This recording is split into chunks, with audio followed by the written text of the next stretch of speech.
ఇక్కడ మనం చాలామంది సోకాళ్ళు మేధావుల ముసుగులో చాలామందిని చూస్తున్నాం.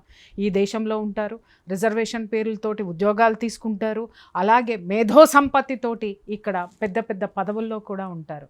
కానీ వాళ్ళ నోట్లో ఎప్పుడు చూసినా మీడియాలో కూర్చొని ఉండండి, వాళ్ళని ఇంకా చెప్పాలంటే లెఫ్టిస్టులు అంటారు. అంటే కుడి చెయ్యి అన్ని శుభాలు చేస్తే ఎడమ చెయ్యి అన్ని అశుభాలకు మాత్రమే, అశుద్ధాలకు మాత్రమే ఎక్కువ వాడుతూ ఉంటాం. సో ఇంకా నేను వాళ్ళ గురించి నేను ప్రత్యేకించి చెప్పాల్సినటువంటి అవసరం లేదు.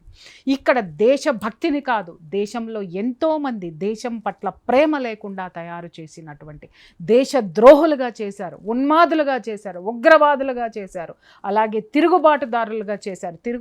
తిరుగుబాటు చేయొద్దని నేను ఇక్కడ అన్నట్ల వ్యవస్థలో మనకి అన్యాయం జరిగిన రోజున వ్యవస్థను మనం ప్రశ్నించే తీరాలి. కానీ అసలు న్యాయమే జరగడం లేదు అనేటటువంటి దాన్ని దశాబ్దాల కాలంగా, శతాబ్ద కాలంగా వినిపిస్తున్నటువంటి కొన్ని గొంతుకలు ఇక నుంచైనా మూసుకొని ఉంటే బాగుంటుంది అనేటటువంటిదే నా ఇక్కడ ఈ ప్రయత్నం, చెప్పేటటువంటి ప్రయత్నమే ఇది.